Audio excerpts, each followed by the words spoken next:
Il y a désormais 10 ans, le silence s'est abattu sur un monde fait de bruit et de vitesse. Un garçon au regard doux et au talent brut s'est éteint, laissant derrière lui un vide que le temps n'a jamais comblé. Jules Bianchi n'était pas qu'un simple pilote, c'était une promesse, une étoile filante passée trop vite, mais qui a marqué à jamais le monde de la Formule 1. En ce 17 juillet 2025, on se souvient d'un nom, d'un visage, d'un destin brisé, mais jamais oublié. Jules Bianchi devant sa voiture, sa monoplace de pilote de F1. Enfin, commencer ma vie titulaire et c'est quelque chose de magique. We have P9, very good race. Finally, we have a point. Woo!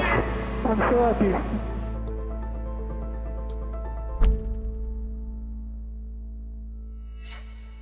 L'histoire de Jules Bianchi commence le 3 août 1989 à Nice. Fils de Philippe et Christine Bianchi, une famille d'origine italienne piquée par le sport automobile. Son grand-oncle, Luciano Bianchi, pilote, a connu le succès en 1968, plus connu sous nationalité belge comme Lucien Bianchi. Il termine 3e du Grand Prix de Monaco et remporte les 24 heures du Mans au volant d'une Ford GT40. Malheureusement, l'année suivante, alors que Lucien remet son titre en jeu dans la Sarthe, il décède d'un accident durant les tests préliminaires des 24 heures du Mans à l'âge de 34 ans. Suite à cet accident, le frère de Luciano Bianchi, Mauro Bianchi, et donc grand-père de Jules, décide donc de mettre un terme à sa carrière en sport automobile. Malgré quelques performances comme en endurance, Formule 3 ou encore Formule 2, il termine notamment 3e du Grand Prix de Macao en 1966. Quant au papa de Jules, Philippe Bianchi, lui, n'a jamais eu de carrière en tant que pilote, mais un lien étroit avec le sport automobile en possédant quelques pistes de karting comme les Trois Lacs ou encore la piste de Brignoles. Résultat, Jules Bianchi était destiné à faire du sport automobile et cela n'a pas raté. Dès l'âge de 3 ans et demi, Jules demande donc à ses parents de lui acheter son premier kart. Ses premiers tours de roue vont avoir lieu à Antibes, puis sur les pistes de kart de son père. Et pendant de nombreuses années, Jules Bianchi va donc développer cette passion pour le karting jusqu'à participer à ses premières compétitions à l'âge de 10 ans. Dans un premier temps, les résultats de Jules ne vont pas être très positifs, voire même frustrants, et ça dû à la qualité de son kart. Mais ce n'est pas pour autant que le Français va se décourager, et au contraire, il va s'en servir comme motivation. À l'aide de son talent et de sa détermination, Jules Bianchi va très rapidement remporter ses premières compétitions. Dans un premier temps à échelle locale, dans le sud de la France, puis nationale, voire même jusqu'à l'international, et c'est en 2004 que la carrière de Jules Bianchi va commencer à décoller. À l'âge de 15 ans, le pilote français devient donc champion de France et vice-champion d'Europe. Sur cette même année, Jules Bianchi prend la décision, du haut de ses 15 ans, d'arrêter son parcours scolaire. Il est déjà pilote professionnel en karting et souhaite se concentrer sur sa carrière. L'objectif du jeune Français est très simple, réussir sa carrière en sport automobile jusqu'à rejoindre la grille de Formule 1 pour rouler aux côtés de son idole, Michael Schumacher. Cette décision risquée ne va pas être regrettée par la famille Bianchi vu que Jules va commencer à élargir son palmarès. En 2005, il remporte le championnat d'Asie-Pacifique et en 2006 termine vice-champion du monde. Ces performances ne laissent forcément pas indifférents et vont taper dans l'œil d'un homme qui va totalement faire basculer la carrière de Jules Bianchi. Grâce à ses performances impressionnantes, Jules Bianchi va taper dans l'œil de plusieurs recruteurs, dont un nom que vous connaissez bien, Nicolas Todt. À l'époque, agent de Felipe Massa, pilote pour la Scuderia Ferrari et surtout fils de Jean Todt, directeur de la Scuderia Ferrari. Ce recrutement va avoir un énorme impact sur la carrière de Jules Bianchi, vu qu'à l'aide de Nicolas Todt, Jules va commencer sa carrière en monoplace. En 2007, Jules Bianchi va participer à la Formule Renault 2.0 française, une étape classique pour tous les jeunes pilotes en monoplace. Et ce qu'on peut dire, c'est que le potentiel de Jules s'est bien confirmé avec cette saison.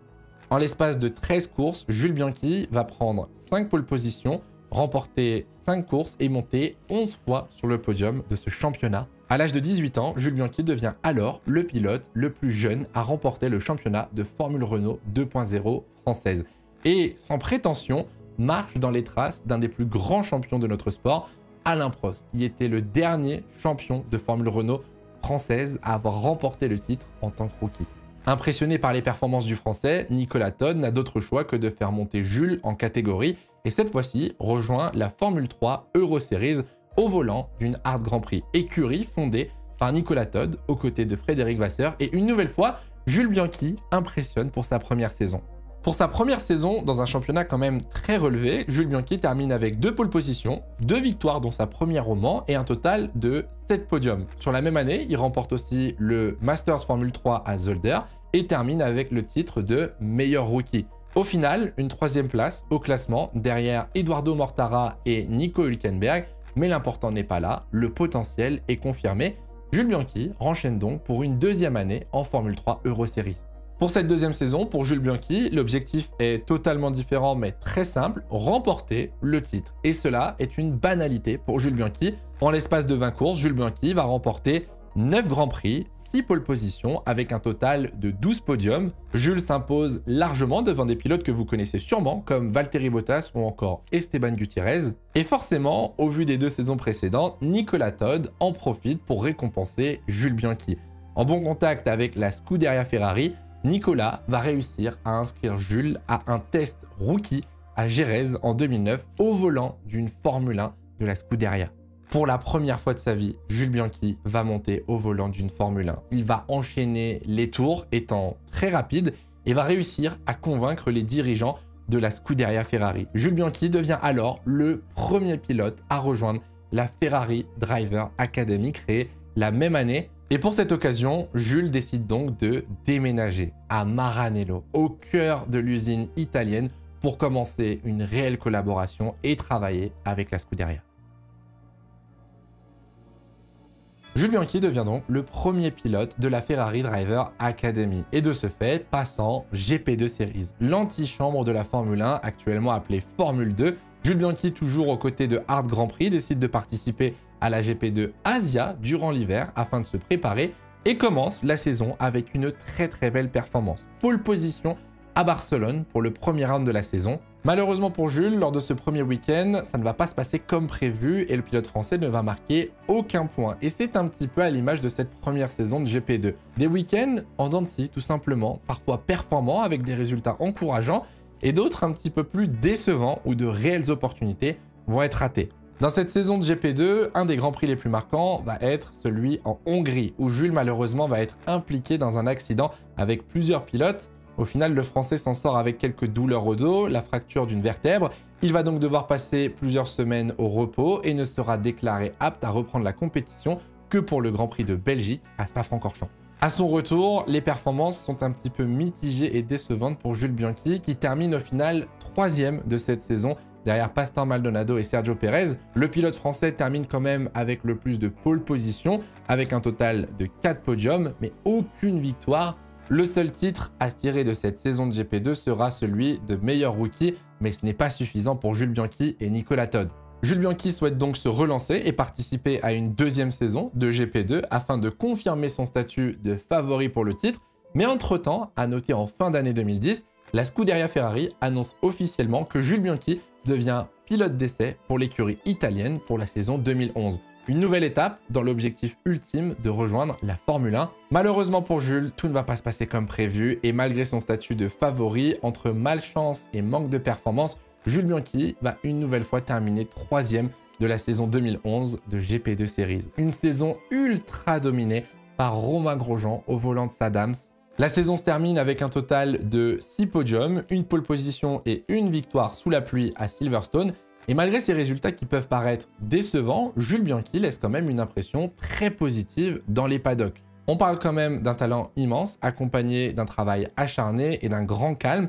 Et malgré ces résultats, le paddock est unanime, Jules Bianchi fait partie des plus talentueux de sa génération. Mais au-delà du pilote, Jules Bianchi marque aussi les esprits en étant un homme au grand cœur. En 2011, la famille Bianchi, extrêmement proche de la famille Leclerc, va venir en aide à un jeune pilote en difficulté. Lorenzo Leclerc, meilleur ami de Jules Bianchi, a un petit frère qui roule en karting et malheureusement, la famille des Leclerc n'a plus assez de budget pour financer la carrière de Charles. Jules va donc présenter Charles Leclerc à Nicolas Todt et sur les conseils du pilote niçois, Nicolas Todt va donc s'occuper de la carrière de Charles Leclerc.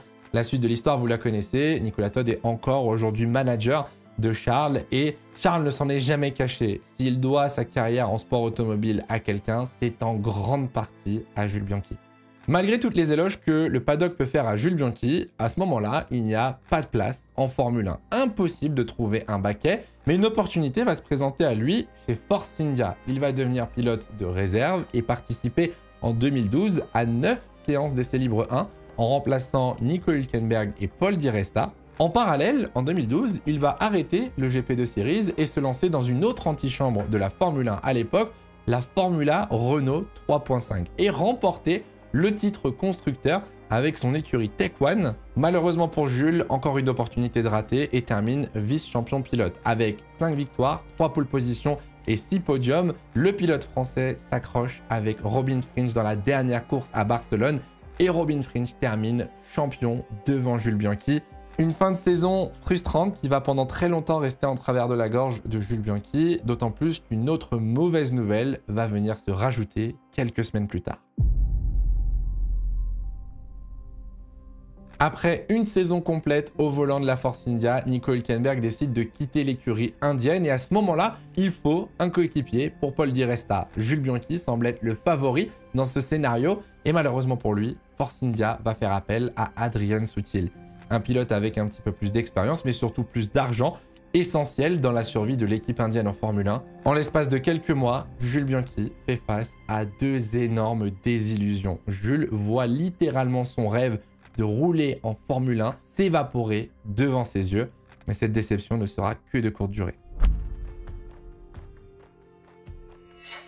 Jules Bianchi devant sa voiture, sa monoplace de pilote de F1. Un rôle dont il a toujours rêvé et qui lui a été attribué comme dans un conte de fées vendredi dernier. Arrivé en 2010, Marussia est une petite équipe russe qui n'a jamais marqué un point en Formule 1. Et fin 2012, cette écurie décide de se séparer de ses 2 pilotes, Timo Glock et Charles Pic, pour être remplacés par Max Chilton et Luiz Razia. Alors Luiz Razia, c'est un pilote brésilien qui a participé à 4 saisons de GP2 Series. Il n'a pas été exceptionnel, mais pour une équipe comme Marussia, c'est essentiel d'avoir un pilote avec énormément de sponsors pour financer la survie de cette équipe. Et 2 semaines avant le début de la saison, Marussia n'avait toujours pas reçu le 2e virement des sponsors brésiliens. Marussia décide donc de se séparer de Luiz Razia et cherche donc en urgence un pilote pour compléter son équipe. Opportunité en or pour Nicolas Todt et Ferrari qui en profitent donc pour placer Jules Bianchi sur la grille de Formule 1 à une seule condition, que Ferrari fournisse un moteur à Marussia en 2014 avec la nouvelle réglementation technique. On est donc en 2013, Jules Bianchi est âgé de 23 ans et réalise son rêve, devient officiellement pilote de Formule 1. Bon, alors pas dans la meilleure des équipes, ça c'est sûr. Concernant les objectifs de l'équipe, ils sont extrêmement clairs. Marussia ne veut pas terminer dernier au classement constructeur. La bataille se joue donc contre Caterham, les 2 pires voitures du plateau. On ne parle pas de marquer des points, on ne parle pas d'essayer d'aller chercher des Q3.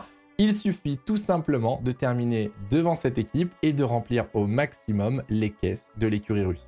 Et bah honnêtement, ça commence plutôt bien pour Jules Bianchi lors de sa première séance de qualification. Devant son coéquipier, avec 8 dixièmes d'avance, devant les 2 Caterham. Pareil en course, Jules termine 15e à un tour, certes, mais devant son coéquipier et les 2 Caterham qui, elles, terminent à 2 tours. On peut considérer ça comme le meilleur des plus nuls en 2013. Bis repetita au 2e Grand Prix de la saison, en Malaisie, où Jules Bianchi se qualifie plus d'1 seconde devant son coéquipier, et profite en plus de ça des abandons pendant le Grand Prix pour terminer à une magnifique 13e position totalement inespérée au vu des performances de sa voiture. Globalement, le début de carrière de Jules Bianchi en Formule 1 est très costaud. Il est constamment devant son coéquipier en qualification, il le bat constamment en course, il est très souvent devant les 2 Caterham et tout se passe bien dans le meilleur des mondes au vu des performances de sa voiture. Mais malheureusement, la tournée européenne arrive et tout ne se passe pas comme prévu. Caterham ramène des améliorations et commence à terminer de plus en plus souvent devant les 2 Marussia qui n'arrivent pas à suivre en termes de rythme. Très souvent à la 14e position, les Caterham font de bons résultats, mais Marussia garde l'avantage au championnat constructeur grâce à la 13e place de Jules Bianchi en Malaisie. On commence à sentir un petit peu d'inquiétude du côté de l'écurie russe, d'autant plus que Jules Bianchi va connaître ses premières déceptions en Formule 1. Grand Prix de Monaco, problème de frein et abandon pour le pilote français, puis répétita au Grand Prix du Nürburgring 3 courses plus tard. Jules Bianchi est battu par son coéquipier en Inde et à Singapour. La fin de saison est un petit peu brouillon. Jules Bianchi a en plus de ça un abandon au Grand Prix du Japon, une sortie de piste sans gravité. Bon, malgré tout ça, il domine quand même son coéquipier, domine les 2 Caterham. À noter le point culminant de sa saison, une apparition en Q2 à Spa-Francorchamps. Au vu de la voiture, croyez-moi que ça relève d'un miracle. Grâce à sa 13e place en début de saison, Jules Bianchi offre donc la 10e place au classement constructeur à Marussia. Pour la première fois de l'histoire de cette équipe russe, elle ne termine pas dernier du classement en Formule 1 et termine devant Caterham. Le monde entier découvre enfin le talent de Jules Bianchi et Jules obtient à la fin de l'année le titre de meilleur rookie de la saison. On découvre alors sur cette saison 2013 un pilote extrêmement talentueux, travailleur et surtout très timide, très attachant de sa personnalité, apprécié de tous. Tout le monde est unanime, l'avenir de Jules Bianchi se fera à moyen ou court terme dans une équipe italienne vêtue de rouge. Malheureusement pour Jules, en 2014, c'est toujours la combinaison Marussia qu'il porte sur ses épaules. Comme prévu initialement dans le deal, le pilote français roule donc avec une voiture équipée d'un moteur Ferrari et cette nouvelle réglementation technique au niveau des unités de puissance redistribue un petit peu les cartes et Marussia espère bien en profiter pour remonter dans la hiérarchie. De son côté, Jules Bianchi a comme objectif de marquer ses premiers points en Formule 1 en 2014. Mais il le sait, il faut être réaliste, la voiture est toujours mauvaise, il va continuer de se battre au fond de la grille. Néanmoins, la Scuderia Ferrari lui fait une promesse, le placer dans une équipe du milieu de peloton s'il réussit à refaire les mêmes performances que la saison précédente. La saison de Jules Bianchi commence très mal dès le premier Grand Prix. Abandon dans le tour de formation, problème moteur sous la Marussia. La voiture ne démarre tout simplement pas. Dès le deuxième Grand Prix en Malaisie, il s'accroche avec Jean-Éric Vergne et abandonne. Et pour le Grand Prix de Bahreïn, il s'accroche avec Adrian Sutil et repart extrêmement loin derrière le peloton. Loin du début idéal et espéré pour notre pilote français, tous ces mauvais souvenirs vont très rapidement être balayés par une magnifique performance dans les rues de Monaco. Monaco accueille le 6e round de la saison 2014 de Formule 1. Et vous connaissez le Grand Prix de Monaco. On parle d'un Grand Prix prestigieux, on parle de la principauté, du glamour, mais on parle aussi d'un Grand Prix très difficile où on ne peut pas dépasser et là où la qualification est un élément clé dans le résultat du week-end. Jules Bianchi, à son habitude, réussit très souvent à se qualifier devant son coéquipier et devant les 2 Caterham. Ça, ce n'est pas une inquiétude. Malheureusement, le Français est pénalisé de 5 places sur la grille pour un changement de boîte de vitesse. Le lendemain, pour la course, il est de nouveau pénalisé de 5 secondes cette fois-ci pour s'être mal positionné pendant le tour de formation suite à l'abandon de Pastor Maldonado. Autant vous dire qu'à ce moment-là, on se dit, bon, le Grand Prix est totalement ruiné. Alors même si on est à Monaco, même si on sait qu'il peut se passer beaucoup de choses, on a quand même beaucoup de mal à imaginer Jules Bianchi remonter et faire une bonne performance. Et pourtant, c'est ce qui va se passer. Au départ, Jules va gagner 5 positions en profitant des cafouillages et des incidents devant lui. Sa première partie du Grand Prix est extrêmement difficile. Jules Bianchi est de nouveau pénalisé de 5 secondes pour avoir effectué sa pénalité sous safety car. Et en plus de ça, le pilote français est bloqué derrière la Caterham de Kamui Kobayashi. Au fur et à mesure du Grand Prix, Jules essaye de pousser la Caterham à la faute en trouvant un trou de souris, en tentant des manœuvres assez différentes, mais rien n'y fait. Kamui Kobayashi ne craque pas sous la pression jusqu'à la fin du 35e tour. Alors qu'il est difficile de dépasser à Monaco, voire quasi impossible, Jules Bianchi va marquer ce Grand Prix de sa plus belle signature. Oh, l'attaque vraiment très musclée là de Chilton, non de Bianchi, c'est Bianchi qui passe la Caterham. Kamui Kobayashi est pris par surprise, Jules Bianchi jette sa monoplace à l'intérieur de la rascasse dans un trou de souris et réussit à prendre la 13e place au pilote Caterham. Les 2 pneus se touchent, on parle d'un dépassement ambitieux, agressif, mais dans les règles. Jules Bianchi en profite donc pour déposer Kamui Kobayashi et récupère rapidement la 12e place au profit de Jean-Éric Vergne pénalisé. À ce moment-là, Jean-Éric ressort juste derrière Jules et commence à mettre la pression à notre jeune pilote français. Jules, alors infaillible, ne va commettre aucune erreur jusqu'à l'abandon de Jean-Éric Vergne pour un problème de pot d'échappement, ce qui va grandement soulager la pression sur les épaules de Jules Bianchi. À ce moment-là, Jules se retrouve 12e et le Grand Prix de Monaco va décider de sourire aux pilotes niçois. Les abandons successifs de Bottas et Gutiérrez vont permettre à notre Français de rentrer dans la zone des points. Encore mieux, à 6 tours de l'arrivée, Kevin Magnussen et Kimi Räikkönen vont s'accrocher à l'épingle du deuxième secteur, offrant la 8e position aux pilotes français. Avec quelques tours restants, Jules Bianchi ne craque pas et résiste à la pression et réussit un miracle au vu des performances de sa voiture. Jules marque officiellement ses premiers points en Formule 1. Romain Grosjean, à moins de 5 secondes, récupère donc la 8e position et Jules termine 9e du Grand Prix de Monaco 2014. Ce qui paraissait inimaginable en début de saison vient de se produire le 24 mai 2014. Jules Bianchi marque donc 2 points pour l'écurie russe, écrit au final un petit peu l'histoire de cette équipe et assure quasiment la 9e place au classement constructeur en passant même devant Sauber. Jules Bianchi est bien évidemment congratulé par l'ensemble de ses collègues pilotes de Formule 1, par le paddock entier et ce petit boost de confiance en soi était grandement nécessaire après un début de saison compliqué. Alors malgré un abandon directement au Grand Prix d'après au Canada, Jules Bianchi s'est servi de ce résultat pour lancer sa saison 2014.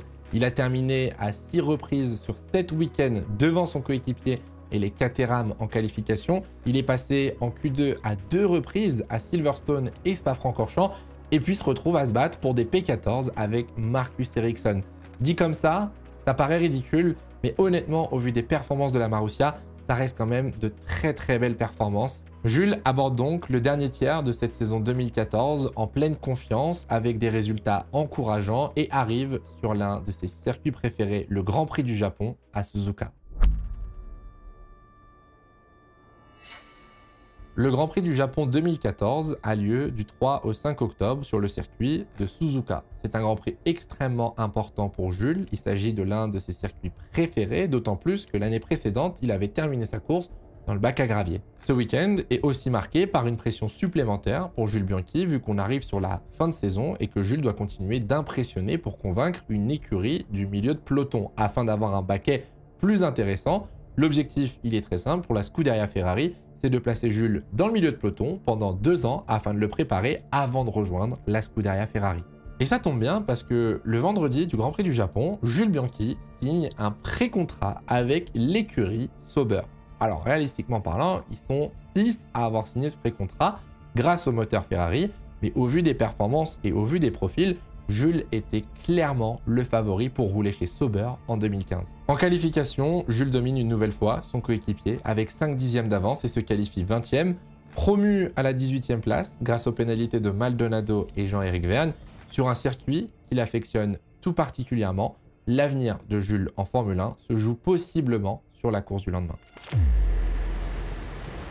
Vous découvrez, redécouvrez avec nous les conditions très difficiles qui attendent les pilotes désormais. Dimanche 5 octobre 2014, c'est jour de course au Japon et les instances sont extrêmement inquiètes à cause de la météo. Un énorme typhon est en route vers le circuit de Suzuka au Japon et pourrait grandement perturber le déroulement de la course. Les instances ont proposé à la Formule 1 d'effectuer le Grand Prix le matin, chose refusée car la diffusion aurait eu lieu en pleine nuit en Europe.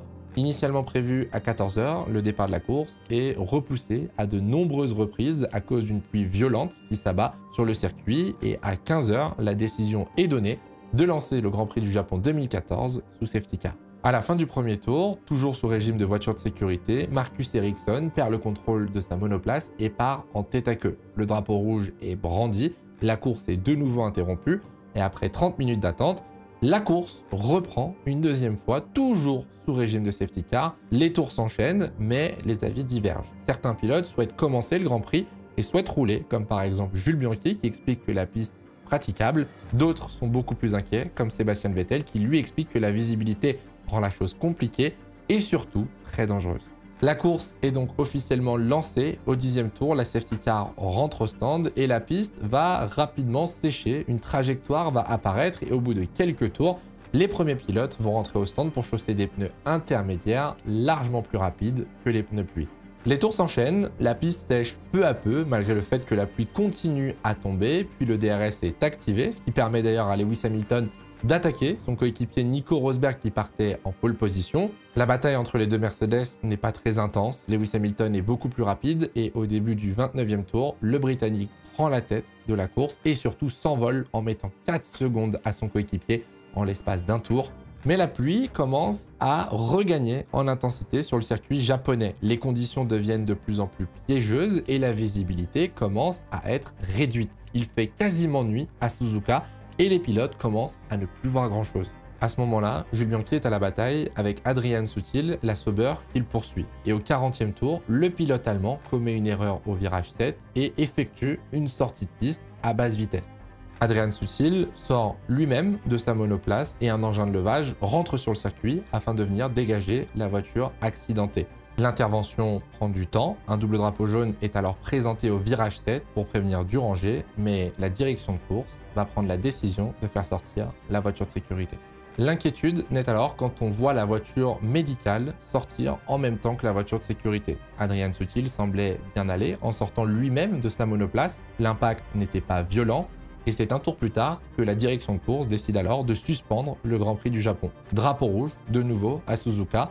Tous les pilotes sont appelés à rejoindre la pit lane. Tous y parviennent, sauf un. On note alors l'absence de la Marussia du pilote français, Jules Bianchi. Rapidement, on comprend que quelque chose vient de se passer sur le circuit de Suzuka. Les premières informations que l'on observe, c'est la réaction des ingénieurs et mécaniciens de chez Marussia qui semblent extrêmement inquiets. Et la première réelle information qui nous parvient, c'est celle d'Adrian Sutil, qui explique qu'il n'aurait jamais voulu voir ce qui venait de se passer. D'abord suspendu, le Grand Prix du Japon est officiellement arrêté à cause de la mauvaise visibilité, mais aussi autour de la situation floue qui règne avec Jules Bianchi. À ce moment-là, c'est comme si le temps s'était arrêté. Un silence pesant tombe sur le circuit de Suzuka, plongé dans l'inquiétude et dans l'incompréhension. L'angoisse, elle, est accentuée par le manque d'informations et le manque de communication autour de l'état de Jules Bianchi. On sait seulement que Jules Bianchi est sorti de la piste, mais où, comment, que s'est-il passé? Aucune information, aucune image, rien, le silence. Les seules images auxquelles on a accès, c'est celles des mécaniciens de chez Marussia. Des visages apeurés, on a aussi les premières réactions des pilotes très inquiets d'avoir aucune nouvelle de leurs confrères français. Mais le protocole doit continuer et donc la cérémonie du podium a lieu pour célébrer la victoire de Lewis Hamilton devant Nico Rosberg et Sebastian Vettel, mais l'heure très clairement n'est pas à la célébration. Et à ce moment-là, l'ambiance est extrêmement pesante, personne ne sait ce qui vient de se passer. Il faudra alors attendre quelques heures dans la soirée pour apprendre réellement ce qui s'est passé. Un tour plus tard, Jules Bianchi est donc parti à la faute au même virage qu'Adrian Sutil au moment où l'engin de levage était déjà rentré sur la piste. Jules Bianchi est donc parti à la faute et est venu percuter, s'encastrer sous l'engin de levage. Adrian Sutil a expliqué que le casque et le cockpit n'étaient pas si endommagés sur la Marussia, ce qui est d'autant plus inquiétant vu la puissance du choc. Les derniers détails qu'Adrian Sutil a pu donner à la presse, c'est que les yeux de Jules Bianchi se fermaient peu à peu lors de l'arrivée des médecins sur l'accident. Au fil de la soirée, on en apprend un petit peu plus sur cette sortie de piste et Jules Bianchi serait donc sorti à une vitesse d'environ 150 km/h. L'impact entre l'engin de levage et le casque du Français serait de 92 G et au moment de l'arrivée des médecins, le pilote était inconscient mais respirait encore. À cause des conditions météo, le transfert n'a pas pu se faire en hélicoptère. Jules Bianchi a donc été amené à l'hôpital de Yokkaichi en ambulance, un trajet total de 32 minutes. Après les premiers examens faits à l'hôpital, les nouvelles ne sont pas du tout rassurantes. Jules Bianchi est dans un état critique avec de grosses hémorragies rétiniennes. Les scanners confirment une liaison axonale diffuse. À la suite d'une longue opération effectuée à l'hôpital, Jules Bianchi est donc plongé dans un coma artificiel. Son état est considéré comme critique, mais stable. Tant de nouvelles qui font froid dans le dos, mais malheureusement, le sport, lui, ne s'arrête pas. Semaine suivante, direction Sochi pour le Grand Prix de Russie pour la Formule 1 et l'ambiance dans le paddock, bien évidemment, est glaciale. Le monde de la Formule 1 exprime son soutien envers Jules Bianchi, un collègue, un ami, un pilote resté au Japon dans un état critique. Jean-Éric Vergne, ami de Jules, décide de distribuer des autocollants à coller sur les casques ou les monoplaces avec un message très simple, tous avec Jules. Une petite cérémonie est organisée juste avant le début du Grand Prix de Russie. Tous les pilotes se regroupent autour de leur casque. Leurs pensées vont directement à Jules Bianchi au Japon, resté à l'hôpital. Le Grand Prix de Russie est aussi la course à domicile pour Marussia dans un week-end extrêmement particulier. Seulement Max Chilton participera à la course. La voiture de Jules, elle, est prête à rouler. Elle est montée comme un signe, comme quoi Jules était présent avec l'équipe. Et malheureusement, ce Grand Prix de Russie 2014 sera officiellement la dernière course de Marussia. Suite à des problèmes financiers, l'écurie ne pourra même pas terminer la saison. Concernant la situation de Jules, il est resté 1 mois à l'hôpital de Yokkaichi sous coma artificiel avec un respirateur médical. Passé ce mois, les médecins ont enfin réussi à sortir Jules de ce coma, malheureusement toujours inconscient. Cette évolution a permis à la famille Bianchi de rapatrier Jules à l'hôpital de Nice pour continuer ses soins en soins intensifs, toujours inconscient. L'état de Jules reste critique mais stable. Les mois passent et l'état de Jules ne s'améliore pas. L'espoir de le revoir alors sourire un jour s'épuise de plus en plus jusqu'à disparaître.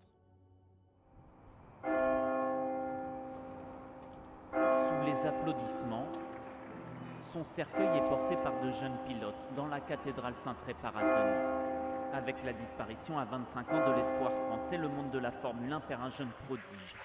Après 9 mois de combats intensifs pour rester en vie, Jules Bianchi décède le 17 juillet 2015 à l'âge de 25 ans suite à ses blessures lors du Grand Prix du Japon 2014. Jules est alors le premier pilote décédé depuis Ayrton Senna le 1er mai 1994. Les funérailles ont alors lieu quelques jours plus tard, le 21 juillet 2015 à la cathédrale de Nice. Cet événement est marqué par la présence de nombreux acteurs de la Formule 1 comme des pilotes, des membres de son équipe, mais aussi des amis, des proches et surtout des fans. Plusieurs hommages vont lui être rendus dans les jours qui vont suivre son enterrement, comme par exemple la déclaration de Luca Di Monzemolo, qui va avouer que Jules Bianchi aurait dû être 3e pilote de la Scuderia Ferrari en 2015 et que son avenir était intrinsèquement lié à la marque italienne. La Formule 1, quant à elle, va décider de retirer le numéro 17 porté par Jules Bianchi pendant 1 saison et demie. Et comme un signe, lors du Grand Prix de Hongrie 2015, quelques jours plus tard, une minute de silence va être observée avant le départ de cette course, remportée par Sébastien Vettel, pilote de la Scuderia Ferrari qui a longuement côtoyé Jules Bianchi et qui lui rendra probablement le plus bel hommage possible. Et merci Jules, cette victoire est pour toi. Cette victoire est pour toi. You will always be in our hearts. We know that sooner or later Jules would have been a part of this team. Grazie guys. De nombreux hommages ont été rendus dans le monde du sport automobile. Jules s'en est en allé, mais laisse derrière lui un énorme héritage. Très rapidement, sa famille a fondé l'association Jules Bianchi. Cette association a été montée en collaboration avec les unités de soins pour les patients cérébrolésés lourds de l'hôpital d'Archet à Nice, là où Jules a été hospitalisé pendant de nombreux mois. L'association a pour but d'améliorer le confort de vie des patients, mais surtout aussi des familles. On vous mettra dans la description le lien si jamais vous souhaitez faire un don. La FIA a donc ouvert une enquête pour comprendre réellement ce qui s'était passé ce jour-là à Suzuka en octobre 2014 et pour comprendre les circonstances de celui-ci. Le résultat de l'enquête est que Jules Bianchi roulait trop vite sous drapeau jaune et que la FIA, elle, n'avait rien fait de mal. Une enquête, honnêtement, dont le résultat ne plaira pas à beaucoup d'acteurs en sport automobile. Mais malgré ça, à partir de là, la FIA a quand même introduit de nombreuses choses pour faire évoluer la sécurité en Formule 1 et en sport automobile. L'une des premières nouveautés introduites a été la Virtual Safety Car, introduite quelques courses après. L'objectif, il est très simple, c'est de faire ralentir tous les pilotes sur la piste de 40%. La deuxième évolution, c'est les procédures de sécurité. Aujourd'hui, la sécurité est un point clé en Formule 1. La Safety Car intervient beaucoup plus. De nos jours, les commissaires ne peuvent pas intervenir sans l'autorisation de la direction de course. Et surtout, un Grand Prix ne peut plus avoir lieu si l'hélicoptère d'urgence ne peut pas décoller à cause des conditions météo. Et enfin, l'innovation probablement la plus connue, c'est le halo introduit en 2018 pour protéger la tête des pilotes. Cette introduction a été longuement critiquée, mais aujourd'hui très remerciée. Elle a pu sauver des pilotes comme Romain Grosjean à Bahreïn en 2020 ou encore Lewis Hamilton à Monza en 2021. Et comme un signe du destin, au final, le premier pilote à avoir été sauvé par cet appendice, par le halo, c'est Charles Leclerc en 2018 lors du Grand Prix de Belgique. Parce que oui, Charles Leclerc au final fait lui aussi partie de l'héritage de Jules Bianchi, aidé en 2011 par Jules et Nicolas Todt. Si aujourd'hui Charles Leclerc est en Formule 1, si aujourd'hui Charles Leclerc a pu passer par la Ferrari Driver Academy, c'est grâce à Jules. Charles Leclerc l'a répété de très nombreuses fois, mais sans Jules Bianchi, Charles n'aurait jamais atteint la Formule 1. Et presque encore une fois comme un signe, Charles Leclerc a commencé sa carrière chez Sauber, là où Jules Bianchi aurait dû rouler en 2015. Et aujourd'hui, en roulant chez Ferrari, Charles ne réalise pas seulement son rêve, mais aussi celui de Jules. Vous vous doutez bien que cette vidéo, c'est pas forcément un sujet facile à écrire, à tourner, que ce soit pour Valentin ou pour moi. Ça ressasse forcément beaucoup de souvenirs, peut-être pour beaucoup d'entre vous qui ont été touchés, marqués par cet accident en 2014. Moi, j'étais persuadé de voir un jour Jules Bianchi rouler au volant d'une Ferrari. J'étais persuadé que Jules serait l'avenir de cette équipe et que peut-être un titre se cachait derrière ce visage et ce sourire de Jules Bianchi. Au-delà du pilote, il y a 10 ans, nous perdions un être humain formidable, bienveillant, apprécié de tous. Sa lumière aura touché tous ceux qui ont croisé son chemin. Jules laisse derrière lui l'image d'un garçon souriant, bienveillant et surtout passionné par ce qu'il aimait le plus faire, piloter en sport automobile. En ce jour tragique aujourd'hui, rappelons-nous de celui qui a marqué à tout jamais avec un feutre indélébile le cœur de tous les fans de Formule 1, afin qu'à travers l'ancienne et la nouvelle génération, sa mémoire continue de vivre et que jamais on ne l'oublie. Merci Jules pour tout ce que tu as été et pour l'inspiration que tu continues d'apporter. Tu nous manques à tous.